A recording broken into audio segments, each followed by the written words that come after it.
of adulting.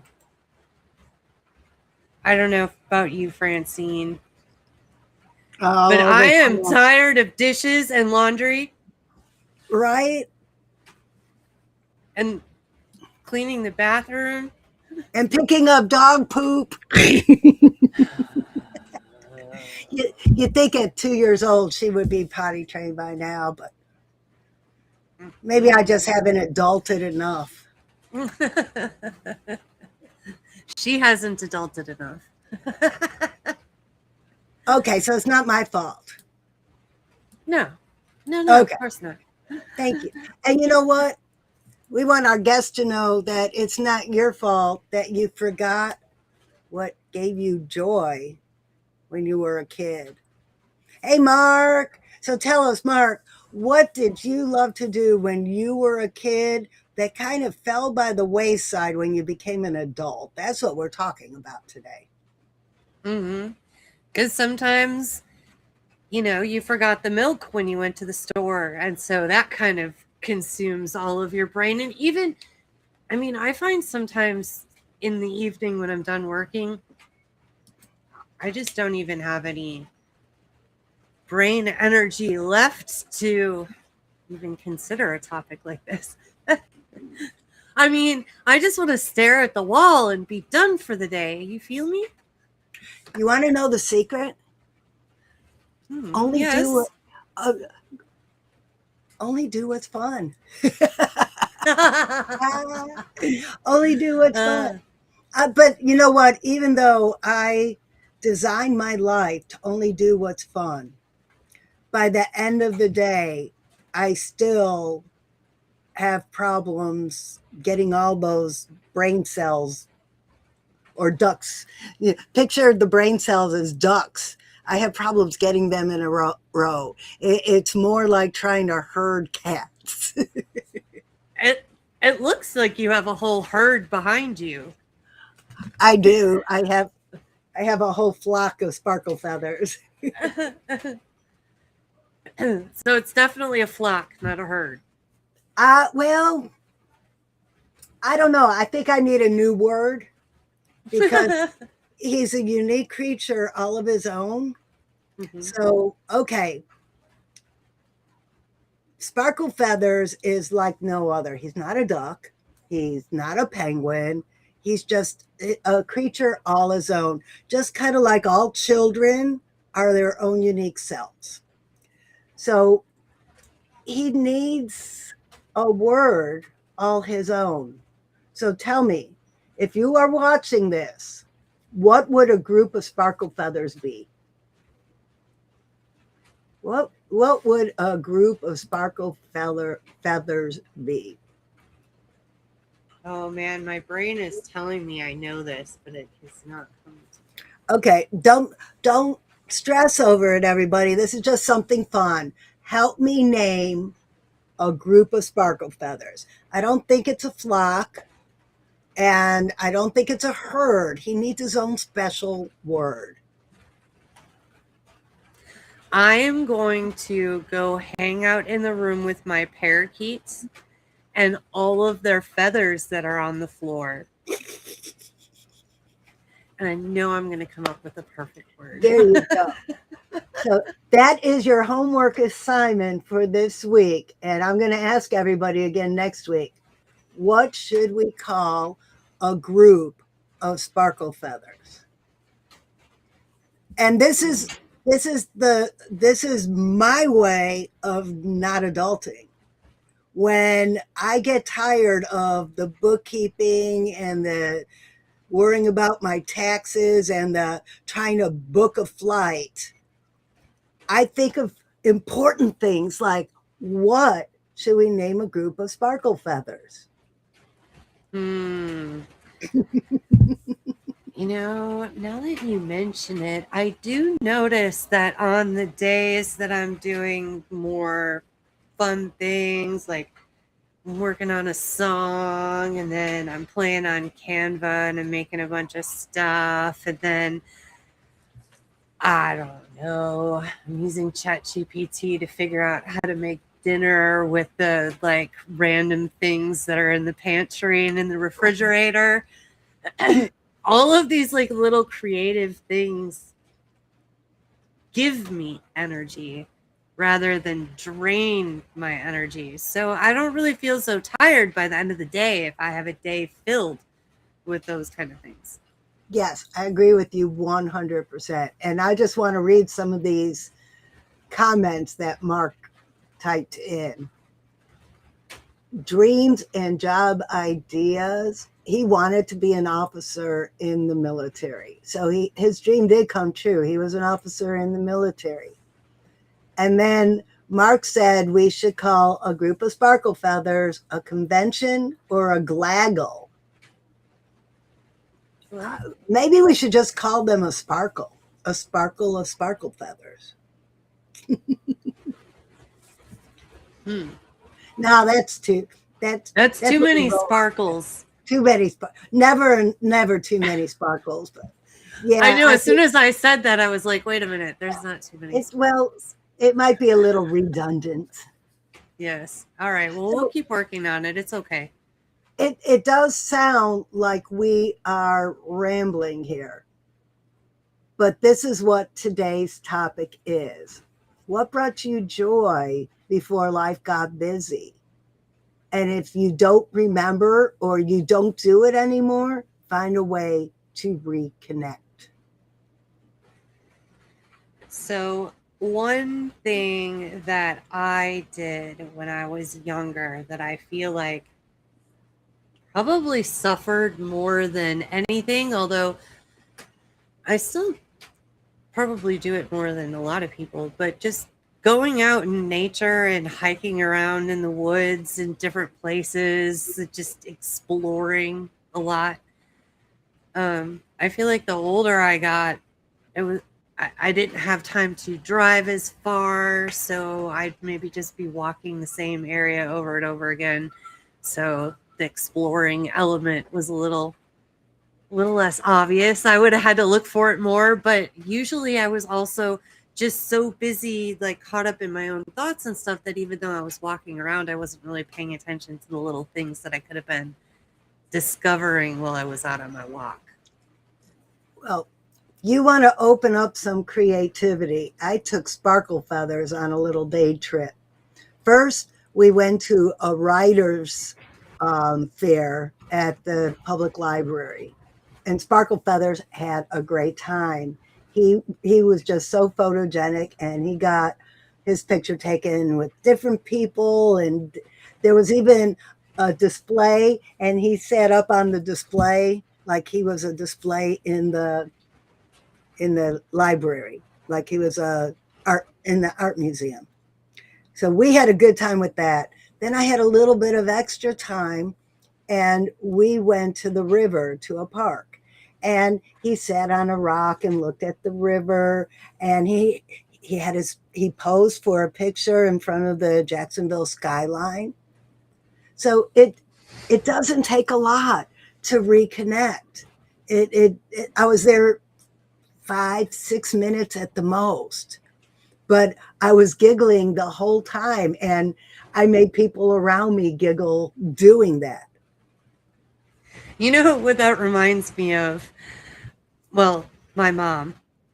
Great at saving things. Not to hoarder extent. She's very good at saving appropriate things, but she saved most of the best of my toys, which I don't have any kids. I don't plan on having any kids. So at some point in time, I had to decide what I was going to do with them. And I decided that I was going to sell them on eBay. But before I did, I set up everything like I was going to play with it, and then put them all in like little poses, and I took pictures and I did little videos. And all of my Barbies I gave to my best friend's kids. And when we unpacked everything, we did the same thing together. We unpacked all the Barbie stuff. We set up the Barbie camp, the Barbie airplane, the little Barbie house, like all the things, and then put all the Barbies in little poses. And then we did a little photo shoot with all the pictures. And that's probably the last time some of those shoes and outfits are going to be seen again, as you know how Barbies go. But Oh yeah. I'm just so happy that some other child, or for the matter of people that bought some of that stuff on eBay, are more nostalgic about some of the 80s 90s toys than I was. I did save some. I do have some still.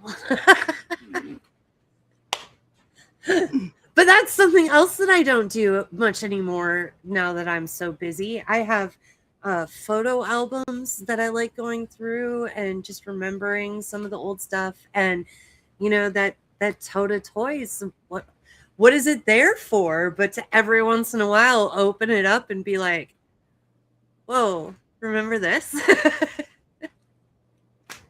I think instead of just opening them up and remembering, you should play with them. Yeah, well, I do. When the thing gets open, I'm not gonna pretend like I don't. You say that like it's a bad thing. Wear it like a proud award. You won the ribbon. What's one of my favorite things I saved? Is a gem doll. She had gold going through her hair and then light up earrings, and then she had her own Saturday morning cartoon. But she was my rock star role model from toys on, I guess, into adulthood, because she's still around. She's still hanging out in the attic. So Mark, what was your favorite toy? We need a man's input here. What did the guys play with besides Ken? I mean, we played with Barbie. Well, actually, I kind of still do play with Ken since Ken's my husband.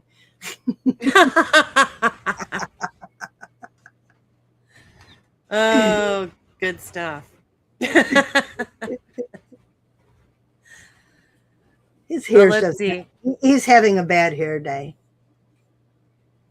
So much for my lighting. My lighting died. Okay, so Mark says, I keep an album of all the birthday cards and letters kids wrote me over 40 years or more in teaching in daycare. Oh, how special. I have some of that stuff too, and I'm going home to Wisconsin. I'm leaving tomorrow. And one of the things that I want to do while I'm back there and am near all of those totes is I do have a bunch of pictures and stuff. And again, my mom saved some good stuff. So I have my drawings and stuff from when I was younger. And you going to put them on the refrigerator? I guess maybe now, since I'm talking about it, I need to take a picture of some of them to share when I come back.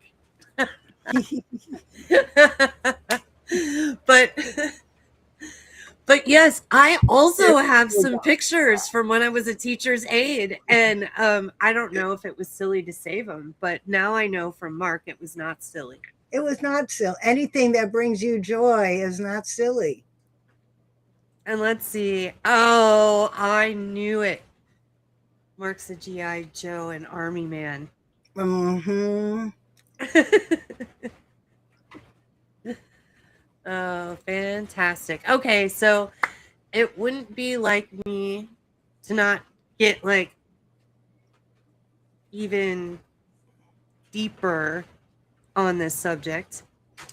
But when I was in college and I had an internship and I was working, I mean, it was pretty much full time. I was working 36 hours, and then I was trying to finish up my degree.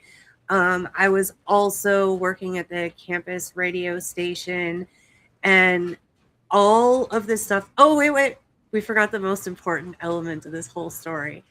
I felt like I was Superwoman because, that's what you do when you're 20, 21, 22 years old. You have a lot more energy than I have now. And so what I stopped doing that I have a lot of pleasure in is sleeping. See, when you get to my age, you realize that sleep is not something to not do. I remember when I was in my 20s and 30s, the common saying was, I could sleep when I'm dead. Hmm. Well, what I have learned, if I don't get enough sleep, stupid things happen. And I am the Walking Dead. Yeah. If I don't get enough sleep, number one, my immune system isn't good. So I get sick. Number two, it makes me more hungry. So I gain weight. Number three, I can't think clearly. And I waste more time than I save. So if I just stop whatever I'm doing, get a good night's sleep, come back to it the next morning, I could get it done so much quicker than pulling an all-nighter trying to do it. Yes. And it took me a very long time to figure that out because logically my brain's like, okay, awake more hours equals more productivity. Well, and then, well, in my case, when I was in my 20s and 30s in the military, that time was spent at the bars. Not doing it. Well, maybe it was productive. I was out having fun and networking, right? I was networking, meeting people, you know. So I guess you could consider that productive in a way, but I wasn't staying up late to work harder because then, I remember the nights coming home, rolling into bed for an hour, getting up and going straight to work. Oh, yeah, for sure. And I pulled plenty of all-nighters too, which is, I mean, the time I described to you is absolutely the worst. I pushed myself as far as I could go. Sometimes I would stay up I was at least staying up for a day or two at a time during the week for probably about a 3 or 4 month period of time. How that ended was, first of all, college graduation came, so that really helped. But really close to that, I was driving home from one of my radio shifts and I fell asleep while I was driving and I crashed my car. Went Ooh. into the ditch. Luckily, like I didn't hurt anybody. And honestly, like I wouldn't have hit anything if I would have just like timed my getting onto the highway just a little bit better. But you know, when you're flying through the ditch and you think you're gonna roll it and die, like I don't know, I was pretty happy with my results. But it kind of took that wake up call to be like, okay, like you might be getting all of this stuff done right now, but at what cost? If you're dead, Exactly. or you know, if I'm stuck in the hospital and it's going to take me months to recover, and then that just sets me back all of that time that I could have been moving forward, it just doesn't make any sense. An ounce of prevention, my dear, an ounce of prevention. And in my mind, sleep prevents a lot of bad stuff. I totally agree. I have turned over a new leaf with sleep, and now it's one of those fun activities that definitely have to get about 8 hours every day. Yeah, minimum seven, minimum seven. And then I see in the chat here, Mark said, sorry, I meant over 20 years. See, I'm getting old.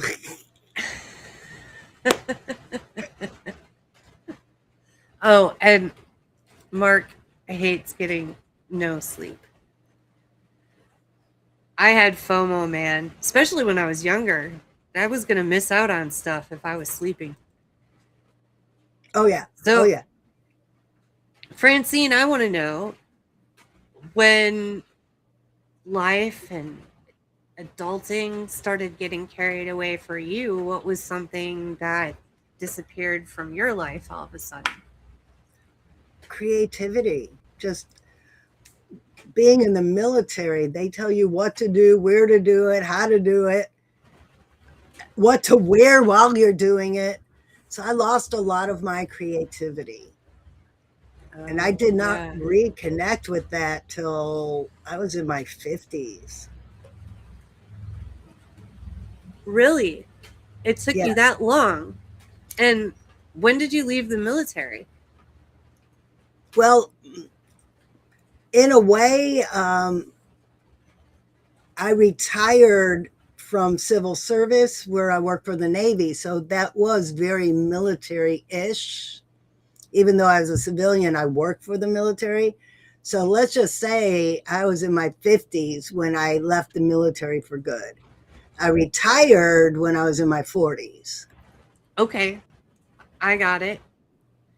So I feel like that's really, really encouraging for any of those creative folks out there that have done a career that's been, I don't know, kind of exhausting. Feels like adulting. Might have been a good job, but I mean, you might be thinking, man, I wonder what it would have been like to be able to be more creative, have time for more creativity. So I want to know from you, how did this transformation happen for you?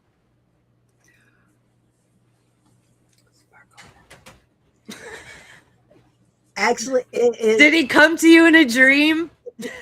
during a meditation, yes, he did. All right. So I'm going to say that taking time to clear all those crazy thoughts in my head, I need to stay up one more hour and work harder, or I need to work through lunch to work harder. By taking that time to go out into nature, like Heidi was talking about, by taking that time to get enough sleep, by taking that time to meditate and clear my mind, I opened up enough energetic space to allow more creativity to flow. That's awesome. So what did you how did you get started then? Because I mean, it must have felt kind of, I guess, a little overwhelming and a little daunting at first with what you were going to do with all of that, from all of the structure and it's got to be this way, have to, need, must. And now it's like creativity, which is the opposite of that, I kind of feel like. So, like, how did you start? Meditating, getting out into nature, proper rest, eating healthy food. I, instead of working toward it, I pulled back from everything else. And cleared space for it. You have to be in flow. When you're in flow, the creativity will just come. You can't push it out of yourself. Okay, so this makes a lot of sense. So this is like the allowing things to be like people are talking about all the time. Because I think people don't always understand, I want this, so how do I just allow it to be? That And was it's the hardest. so it's not necessarily not doing anything, but just being intentional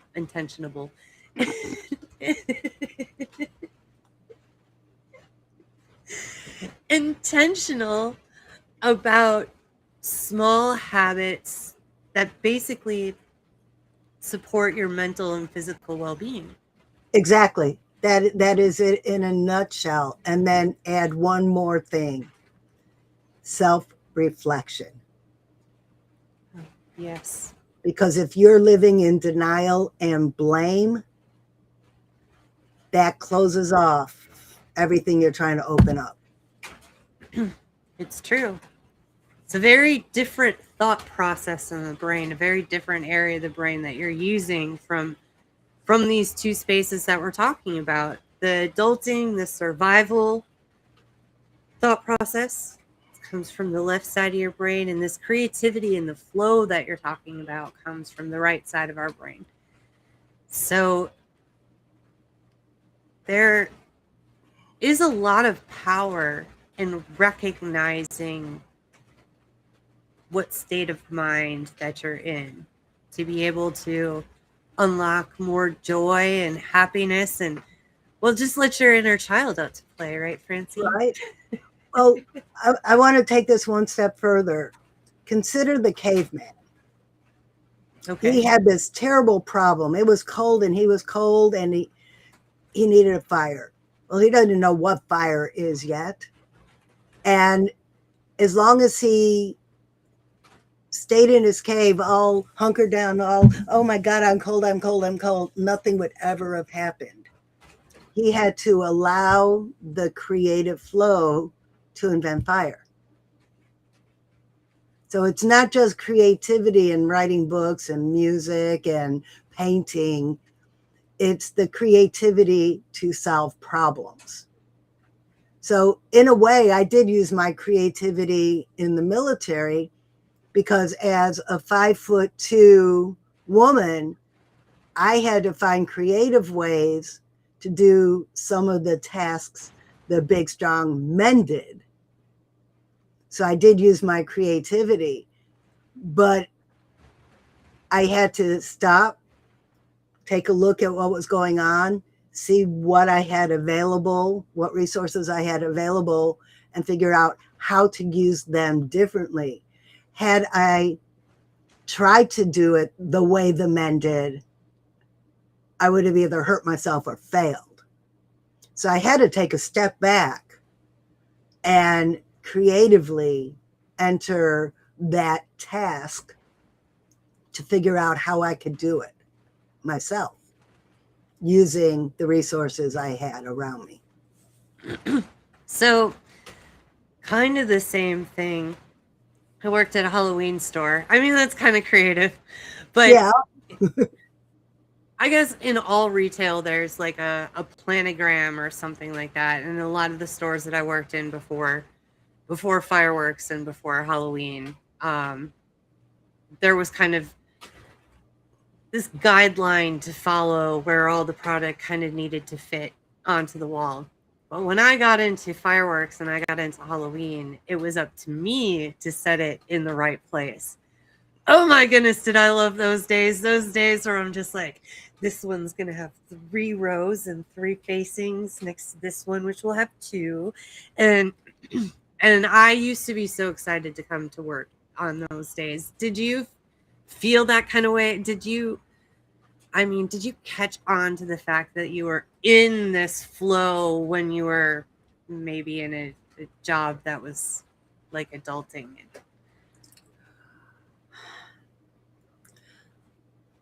I didn't understand that until much later in life when I sat back and thought about it. Because back then I was in survival mode. Mm-hmm. All I was trying to do was show up, do what I was supposed to do, keep my butt out of trouble, and, hopefully get a promotion. That was strictly survival mode.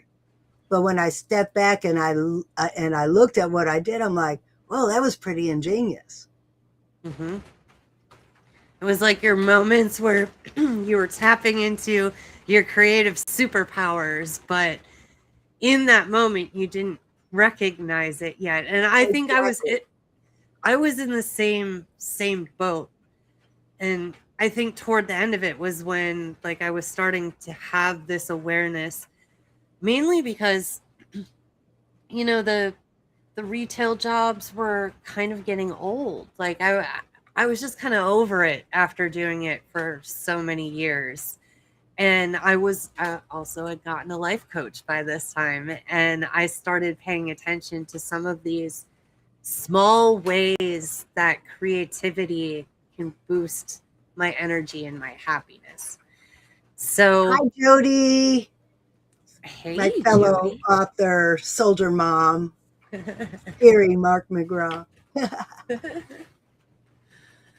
Well, we made it all the way to the end of another episode, and I just want to remind everybody, hey, Francine, we need to put in the community link so everybody I can can do join that. our community.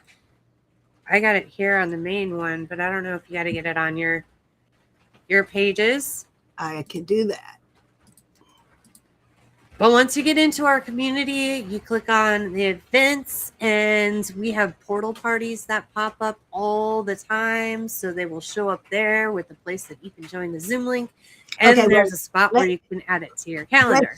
Let's show this little video real quick so we could let everyone know what a portal party is. Okay, sounds good. Portal party is an opportunity to get feedback on anything you're working on. Until Heidi got feedback that people didn't understand what her social media was about, she didn't know she needed to change it. It's so easy to say. The porta potty is where we take you away from in a portal party. If your idea belongs in a porta potty right now, come to a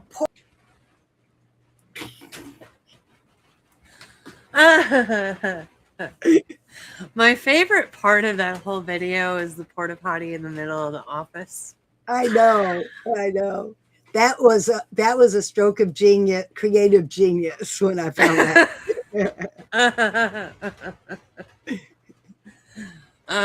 Well, I am going to miss all you guys the next 2 weeks. I'm going to be Heidi, traveling. What? Mark has your hat, and we'll send it to you next week. Okay, good. Well, then I will be looking for it when I return. I'll be very excited that there will be a gift for me. And I'm going to be trying to tune in and watch you, Francine. I'll drop in the comments if possible. And there's going to be a mystery guest. We don't know who it is yet. Do you want to be the guest? Hint, hint. Do you? Looking for a guest for next week and the week after. All right. So, well, let's take this thing out, Francine. If you Let's do it. Let's see. Can I do it? Let's try it with Sparkle here. Okay. If you can conceive it, you can believe it, and you can achieve it. From the head to the heart to the hands. Yes. You can. Yeah. All right, you guys. See you soon.